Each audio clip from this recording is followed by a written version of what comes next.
بسم اللہ الرحمن الرحیم۔ السلام علیکم۔ 28 دسمبر 2019 بروز ہفتہ سعودی عرب کے حوالے سے تازہ ترین نیوز بلیٹن لے کر آپ کی خدمت میں حاضر ہوں۔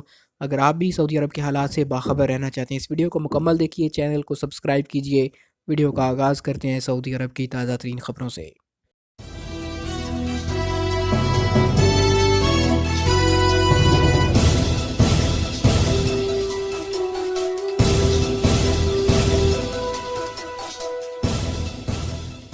سماجی سرگرمیاں، 29 خواتین گرفتار۔ سعودی شہریوں اور مقیم غیر ملکیوں کی شکایت پر ریاض میں 101 افراد کو غیر سماجی سرگرمیوں کے الزام میں گرفتار کیا گیا، جن میں خواتین بھی شامل ہیں۔ ریاض پولیس کے ترجمان شاکر بن سلمان التویجری نے بتایا کہ پبلک مقامات پر نامناسب لباس پہن کر گھومنے پھرنے پر 51 افراد کو حراست میں لیا گیا، جن میں سے 29 خواتین بھی ہیں۔ ویب سائٹ کے مطابق سماجی تہذیب کے منافی لباس پہن کر پبلک مقامات پر گھومنے پھرنے والی خواتین اور مردوں کے خلاف تادیبی کارروائی کی گئی۔ ریاض پولیس کا کہنا ہے کہ چھیڑ خانی کے الزام میں مزید 50 لوگوں کو پکڑا گیا۔ شکایت کرنے والے شہریوں نے پولیس کو اس حوالے سے ثبوت بھی فراہم کیے، جبکہ سوشل میڈیا پر بھی ویڈیوز وائرل ہوئیں۔ مقامی اخبارات کی رپورٹوں میں بتایا گیا کہ ان دنوں سعودی عرب میں دو طرح کے رجحانات چل رہے ہیں۔ ایک طرف تو بے باک آزادی کی لہر ہے اور دوسری جانب اسے تہذیب کے منافی قرار دیتے ہوئے اس کے خلاف آوازیں بھی اٹھائی جا رہی ہیں۔ سمگلنگ کی روک تھام، تحقیقات اور تفتیش کے طریقہ کار۔ سعودی ہیومن رائٹس کمیشن کی جانب سے سمگلنگ کی روک تھام، تحقیقات اور تفتیش کے طریقہ کار کے عنوان سے دارالحکومت ریاض میں 4 روزہ تربیتی پروگرام کا اہتمام کیا گیا۔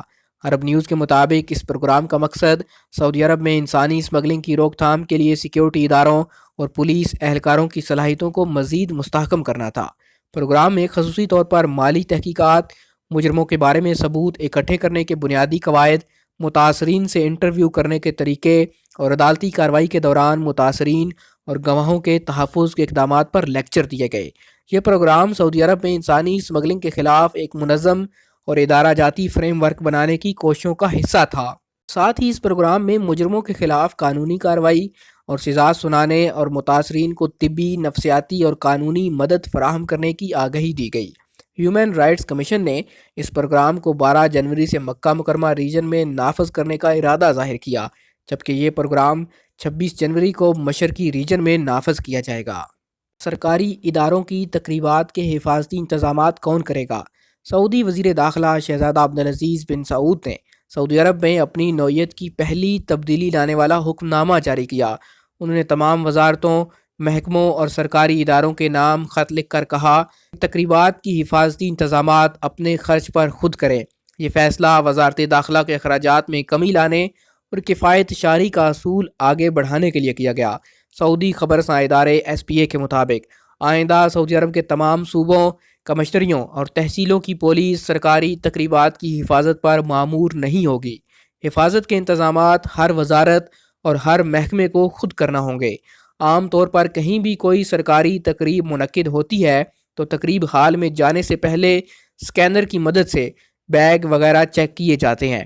متعلقہ وزارت یا محکمے یا ادارے کے گیٹ پر سیکیورٹی گارڈ تقریب میں جانے والوں کی تلاشی لیتا ہے، اسلحہ لے جانے سے روکا جاتا ہے، لیپ ٹاپ بھی چیک کیے جاتے ہیں۔ یہ سارا کام انجام دینے کے لیے اچھے خاصے اخراجات کرنے پڑتے ہیں۔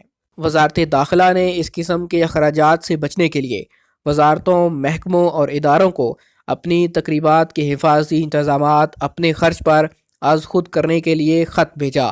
باخبر ذرائع کا کہنا ہے کہ وزارتوں، محکموں اور سرکاری اداروں کی جانب سے امن عامہ کو درخواست بھیجی جاتی رہی ہے کہ وہ اپنے ہاں فلاں دن، فلاں جگہ، فلاں پروگرام یا نمائش کا اہتمام کر رہے ہیں، جہاں سرکاری اعلیٰ عہدیدار اور مہمان موجود ہوں گے، حفاظتی انتظامات کر لیے جائیں۔ باخبر ذرائع کا کہنا ہے کہ امن عامہ کے متعلقہ شعبوں نے ایک کمیٹی قائم کر رکھی ہے جسے تقریبات کی نگرانی اور تکنیکی انتظامات کی ذمہ داری سونپی جاتی ہے۔ یہی کمیٹی سیاحتی، سماجی، تفریحی سرگرمیوں، مقابلوں، نمائشوں اور کانفرنسوں میں امن و امان کی ذمہ داری انجام دیتی رہی ہے۔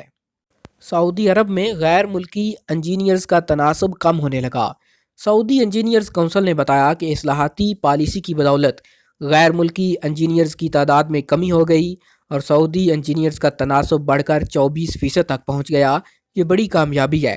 المدینہ اخبار کے مطابق سعودی انجینئر کونسل کا کہنا ہے کہ کونسل نے ای خدمات کو جدید خطوط پر استوار کیا، انجینئرنگ کے پیشوں کے قانون پر عمل درآمد سختی کے ساتھ کرایا اور نئے قوانین و ضوابط کو متعلقہ اداروں کے ساتھ جوڑا۔ اس کی بدولت تمام اداروں میں غیر ملکی انجینئرز کی تعداد کم ہو گئی اور ان کے مقابلے میں سعودی انجینئرز کی تعداد بڑھ گئی۔ سعودی انجینئرز کونسل کے ترجمان انجینئر عبد الناصر العبداللطیف نے بتایا کہ کونسل میں رجسٹرڈ سعودی انجینئرز 24% ہو چکے ہیں۔ ریکارڈ پر انجینئرز کی تعداد 1,61,597 ہے، ان میں 38,581 سعودی ہیں، جبکہ غیر ملکی 1,23,016 ہیں۔ سعودی اور غیر ملکی ٹیکنیشینز کی تعداد 1,37,067 ہے۔ انجینئرز کونسل نے توجہ دلائی کہ اس کامیابی کا سہرا انجینئرنگ کمپنیوں اور کنسلٹنسیوں کے تفتیشی دوروں کے سر جاتا ہے۔ یہ بات ریکارڈ کی گئی کہ ان کمپنیوں اور کنسلٹنسیوں میں کام کی رفتار بہتر اور معیار بلند ہوا۔ انجینئرنگ کے شعبے میں خامیاں قابو میں آنے لگیں، اس شعبے میں سرگرم غیر قانونی عناصر کو لگام لگی۔ عبداللطیف نے توجہ دلائی کہ 5,000 سے زیادہ انجینئرز کو ٹریننگ کورس کرائے گئے۔ انہوں نے اس یقین کا اظہار کیا کہ انجینئرنگ کے شعبے میں سعودیوں کی تعداد آہستہ آہستہ بڑھتی چلے جائے گی۔ انہوں نے یہ بھی بتایا کہ متعلقہ اداروں کے تعاون سے لیبر مارکیٹ میں نئے پیشے متعارف کرائے جائیں گے۔ 4,000 سے زائد قیدیوں نے امتحان دیا۔ سعودی عرب جیلوں اور اصلاح خانوں میں موجود قیدی خواتین و حضرات کی تعلیم و تربیت اور اصلاح کے بہترین انتظامات کیے ہوئے ہیں۔ رواں تعلیمی سال کے دوران 4,000 سے زیادہ قیدیوں نے، جن میں خواتین اور مرد دونوں شامل ہیں، سالانہ امتحانات دیے۔ سعودی پریس ایجنسی کے مطابق تعلیم بالغاہ کے زمرے میں 900 قیدیوں نے امتحانات میں حصہ لیا، جبکہ مڈل سکول میں زیر تعلیم 1,000، ثانوی سکول میں زیر تعلیم 1,500 اور کالج میں زیر تعلیم 700 سے زیادہ قیدیوں نے امتحانات دیے۔ سعودی محکمہ جیل خانہ جات نے قیدی طلباء اور طالبات کو امتحان دینے کے لیے مناسب ماحول مہیا کیا۔ ہر جیل میں طلباء و طالبات کے لیے امتحانی ہال تیار کرائے۔ وہاں نہ صرف یہ کہ بنیادی ضروریات کا بندوبست کیا گیا، سعودی محکمہ جیل خانہ جات پرائمری، مڈل اور ثانوی کے سکولوں نیز کالجوں میں زیر تعلیم قیدی خواتین و حضرات کی مدد کے لیے وزارت تعلیم کا تعاون حاصل کیے ہوئے ہے۔ سال بھر قیدی طلباء و طالبات کو ماہر اساتذہ مقررہ کورس پڑھانے کے لیے جیلوں میں لگائی جانے والی کلاسوں تک پہنچتے ہیں۔ محکمہ جیل خانہ جات یہ کام اس نصب العین کے تحت کر رہا ہے کہ قیدی جیلوں سے نکلنے کے بعد معاشرے کے بہترین فرد کے طور پر کام کریں، یہ بہترین تعلیم و تربیت سے آراستہ ہوں، قید و بند کی زندگی گزارنے کے بعد کسی مشکل کے بغیر آئندہ زندگی بہتر انداز میں گزار سکیں۔ سعودی طالبات ٹویٹر پر کیا کر رہی ہیں؟ کنگ سعود یونیورسٹی ریاض نے تازہ ترین جائزے کے حوالے سے بتایا کہ 94% سعودی طالبات ٹویٹر پر رجسٹرڈ ہیں۔ ان میں سے 36% کا دلچسپ مشغلہ خواتین کے مسائل ہیں۔ الشرق الوسط کے مطابق کنگ سعود یونیورسٹی کا جائزہ سکالر خاتون نورا المطرفی نے تیار کیا۔ اس کے ذریعے ٹویٹر سے سعودی طالبات کی وابستگی اور ان کے رجحانات کا پتہ لگانے کی کوشش کی گئی۔ جائزہ نگار سکالر کے مطابق سعودی خواتین کے مسائل میں سب سے زیادہ بحث ڈرائیونگ کے مسئلے پر کی گئی۔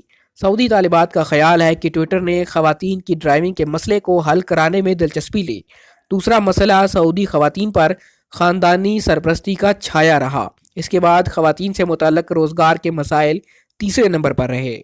چوتھا نمبر سعودی عرب سے خواتین کے غیر مشروط سفر کے حوالے سے تھا۔ پانچواں مسئلہ حجاب اور مخلوط معاشرے کی بابت چھایا رہا۔ خواتین کے خلاف تشدد، کلیدی عہدوں پر خواتین کے تقرر، طلاق، خلا، کم عمری کی شادی، چھیڑ خانی، انتخابات کے مسائل، سیاسی شرکت، میراث اور گواہی کے مسائل پر بحث مباحثہ بھی جاری رہا۔ ٹویٹر پر فرضی ناموں سے اکاؤنٹ کھولنے کے حوالے سے جائزہ نگار کا کہنا ہے کہ 39% خواتین اظہار رائے کے سلسلے میں مزید آزادی کے لیے کوشاں ہیں۔ یہ اپنے گھر والوں اور واقف کاروں کی نگرانی سے بچنے کے لیے فرضی نام استعمال کر رہی ہیں۔ ان کا تناسب 21.7% ہے۔ جانوروں کی پناہ گاہیں کیسی ہوں؟ وزارت ماحولیات و پانی و زراعت نے جانوروں کی پناہ گاہیں اور افزائشی مراکز قائم کرنے کے لیے کئی شرائط مقرر کی ہیں، کئی ضابطے جاری کیے ہیں۔ الوطن اخبار کے مطابق وزارت نے پابندی لگائی افزائشی مراکز یا جانوروں کی پناہ گاہیں اپنے ہاں آنے والے جانوروں کا 2 سالہ ریکارڈ کم از کم محفوظ رکھیں، جانوروں کے مالکان سے متعلق پرائیویٹ معلومات کا اندراج کریں، جانوروں کی نگرانی اور علاج پر معمور کلینک کا نام اور پتہ ریکارڈ کریں۔ جانور کس تاریخ کو کلینک سے فارغ کیا گیا اس کی تاریخ درج کریں۔ جانوروں کی پناہ گاہ یا افزائشی مرکز کے تحت کلینک میں اسپیشلسٹ مینیجر ضرور مقرر کیا جائے۔ ہر جانور کے لیے الگ سے باڑہ بنانا لازمی ہے۔ آج تک کے لیے اتنا ہی۔ مزید خبروں اور نیوز اپڈیٹس کے لیے دیکھتے رہیے MGH اسٹوڈیو۔ چینل کو سبسکرائب کیجئے، بیل آئیکن پریس کیجئے تاکہ ہر نئی آنے والی ویڈیو کا نوٹیفیکیشن آپ تک پہنچ سکے۔ اگر ہماری آج کی ویڈیو آپ کو پسند ہے اسے لائک کیجئے، شیئر کیجئے اور کمنٹ کر کے اپنی رائے سے ضرور آگاہ کیجئے۔